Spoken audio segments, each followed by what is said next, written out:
Welcome to On the Ballot with Ballotpedia. I'm Abby Campbell, Ballotpedia's social media manager, and I'm super excited to be hosting the show for the first time.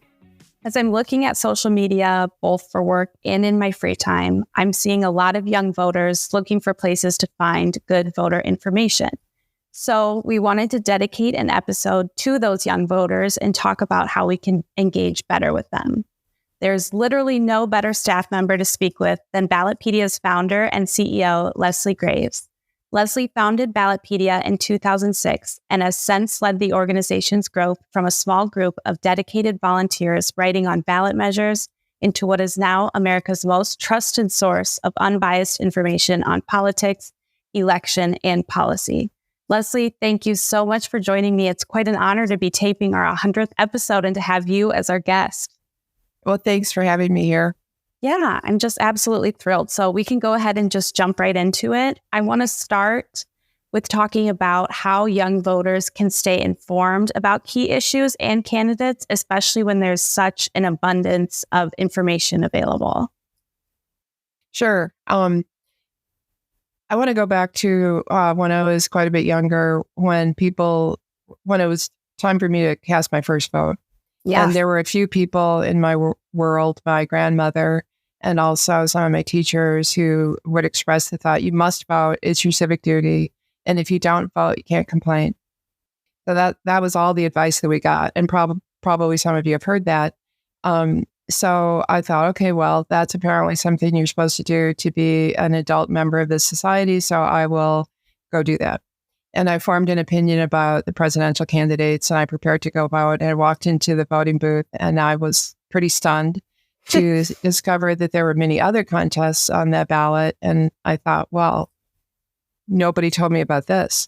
I am deeply unprepared, and I have no idea what it was. I've never heard of these offices. I've never heard of any of these people. So the position that I formed at that time was that when I was being told to go vote, it was like being told, hey, some people are coming over for dinner. You should make a really elaborate baked Alaska for dessert, and then leaving it at that, as if that is all, as if I was supposed to be able to figure out how to do it from being told that it was my obligation and duty to do it. That was really surprising to me. So I have gradually, over time, learned that you have to do a fair amount if you really want to cast an informed vote all the way down the ballot. And also at all the other elections that occur, not just the one in November, that you need to do a little bit of thinking and studying on that, or else many people won't vote because they feel like they're not prepared, and maybe the other adults have figured out how to do it, but they haven't. It also starts to seem like it's a part-time job to actually figure it all out, and then they feel a little bit worried about that. So we have tried to create Ballotpedia so that even though you do have to read up on it and do some work on it, that it's one-stop shopping so that you can suss up the situation and be prepared all the way down to the bottom of the ballot about who the candidates are, what are the details about the office that they're running for, and what do they believe about it? What are they planning to do if they get elected? So it's true that there's an infinite amount of other information on the internet, much of it geared toward getting you riled up in an emotional way, which is fine, because, you know, you do need a little bit of passion and energy about why you want to go cast that vote. But most people want to actually feel like they're not just voting because they were told that it was their civic duty, but that they've done their homework. Yeah. No, that makes total sense. And similar to your voting story, I always tell the story of when I was voting for the first time. It was for a presidential election. I was so excited, but I got to the ballot measures section and I thought the syntax of the question was wrong. Like, I thought I got a misprinted ballot because I was so confused by the questioning. I had to Google it verbatim, and thank God actually Ballotpedia came up. But it is very confusing, and it can be a challenge if you don't prepare. So I want to kind of hone in and focus specifically on this election. In 2024, both major party presidential candidates are decided at this point, which is kind of 6 full months before the election is going to happen. So for young voters, what is your argument as for why they should be following along with primaries and races happening at the lower levels of government? Sure, great. One of the things that I think people miss when they talk about it's your duty to vote is that it's fun to vote. It's more fun to vote in primary elections and for the down ballot. And I'd like to say a little bit about why that is. Your vote counts a lot more when you're voting in a primary or when you're voting down ballot for a city council or school board. There are fewer people that are going to cast the vote in a Tuesday in May or a Saturday in April. Some of those elections occur then. You're playing a bigger part in deciding what direction your chosen party goes in. That's what happens when you cast a primary vote. You matter more, and you're actually choosing on your party. So if it's the Democratic Party, you are making an important choice between what direction you want your Democratic Party to go in, and your vote really matters in that context. If you're a Republican, same thing. You are pushing your party in one direction or the other, all the way down the ballot, whether it's for governor, U.S. Senate, state legislator. It's really very significant. And what you are thinking about it not only matters in terms of the vote you cast, but what you share with your friends. Yeah. You have a bigger life if you vote than if you don't. It's not just that you're fulfilling your civic duty. It's like you're making your life, as you learn to do this, you are making your life more interesting, bigger, and more significant. That is actually such a fabulous way to put it. I probably will copy that until we finish that when I'm getting him to vote in the primaries. So if we could, I want to kind of pivot over to social media specifically. What ways are you seeing social media influence the political opinions of young voters? And if they are using social media, what steps do you recommend they take to evaluate the information they're seeing? I may have a little bit of a different answer on this question than many people might. The common view that you get is that if you go on social media and read all that stuff in there, you are just putting yourself in a sewer and you're just going to get dirty and you're going to get a lot of nasty information and it's ugly and you better be really careful. It's really dangerous, right? There's a little bit of that going on. Yes. I have never talked to anybody of any age that actually is, I mean, some people do believe things that they see on the internet that are not true. That's true. But most people, almost anybody who's watching this video, seem to me to be well able to tell the difference between maybe kind of fun little things that people are saying on the internet versus actual reality. I actually do not worry about people seeing weird stuff on social media because most people are well able to tell the difference, in my opinion. Yeah, no, I think so too. And I think when we have that conversation, we definitely do a disservice to young voters who were pretty much raised online and definitely do know how to navigate it in a smart way. Ballotpedia in this position is so good to be a fact checker. I myself get into like a little loop when I'm on my own personal accounts, and I love if it doesn't really pass like the sniff test for me, or I'm sensing something that's biased. I love going to Ballotpedia specifically and just checking that the information seems legit, because you always know Ballotpedia is going to be right in the middle for you. So, sorry, go ahead, Leslie. Nope. Go ahead.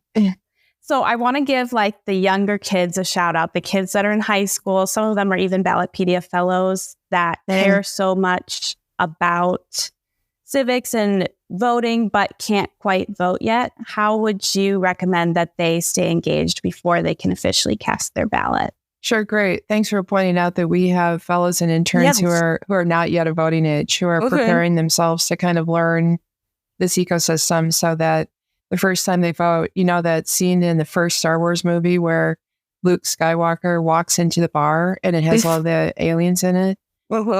That's what it's like for most people to vote the first time. Kind of disorienting. Yeah. So they're learning the ropes. They're studying up on the details. You know, you never know what detail you need to start with. It's like if I'm watching a roller derby game, I don't know how they count points in roller derby. So I'm watching the skaters skate around. I'm like, I don't know when somebody committed a foul. I don't know when somebody scores up. Very mysterious to me. Yeah. So if you're going to learn how to understand this situation that you currently don't understand, you just start somewhere. You just start learning some things and then you gradually learn all of it. And people have their own individual learning styles, but I absolutely trust people to dive in there and get the DL figured out. Yeah, I think that's so true. What was your first dive into politics after you voted for the first time? Like, what subject interests you the most? Was it ballot measures? Is that why you started with ballot measures? Well, the thing that I was always most interested in is a very small, very nerdy, geeky thing. And I apologize for boring people, but that's good. I was always really interested in how people get on the ballot. So you walk in there and there are the names on the ballot, and I wondered how your name got on there. And the rules that govern how your name appears on a ballot and gets on there in the first place are really interesting to me, but probably not to other people, although we have lots of articles that explain all that in minute detail, which is kind of fun. We do that for a lot of the procedures that govern many aspects of politics. How does that process actually unfold? Because that's important. That's important for people to know at some point in the process when it comes up as an issue. Yeah, no, that's so true. And working at Ballotpedia, every day I find some new page about the procedure of voting that I had absolutely no idea existed. It really is humbling, but it's very cool. Yeah. Okay, so I want to kind of switch gears again to talk about misinformation, disinformation on social media. We've been reading within the comms a lot about artificial intelligence and deep fakes on social media. How are you thinking about this relative to Ballotpedia's focus on making political engagement easier? Sure. One thing that we know at Ballotpedia is that we do not engage in any disinformation or misinformation. Our staff is very good at telling the difference between what's a legit fact and what isn't. So we know that we produce clean information. So at least we're keeping our little corner of the internet clean. Yeah. There are obviously corners of the internet that are not clean, and there's like a lot of concern this year that some sort of deep fake videos will pop up in September or October that have a important political candidate. They're all important, falsely saying something that they never said. I don't know, and neither does anybody else, what actually will happen in the world if that event is to occur, except that I do think there are so many people watching like a hawk that it will be quickly discovered. And, no one wants to be in a position where we're all sort of going like this, and we hope bad things don't happen. But we, just like, in your own life, you have to keep your own corner of the internet, your own corner of the world clean. And that's what we're doing. Yeah. We can control what we can control, which is our little section of the internet. So before we wrap up, I want to ask just a fun question. If we're just transporting ourselves to a classroom full of first-time voters, they're all in front of you, they're excited, they're registered and ready to go, what advice would you leave them with before they go and cast their ballot? Sure. I would want to say to them that this is going to be a somewhat exotic experience. Things will happen that you've never observed before. It can be a little bit disorienting, but that's true if you look back on your life of any big adventures that you've had. First time you went on a hike, a 5-mile hike, the first time you rode a bike. So it has all of the elements of a first time experience, and you can't predict until you've gone through it what it turned out that you didn't know. So even if somebody sits down and is like, okay, Jimmy, these are the 999 things you need to know, which no one is doing that, but you're still going to miss some things. Yeah. Treat it like an adventure.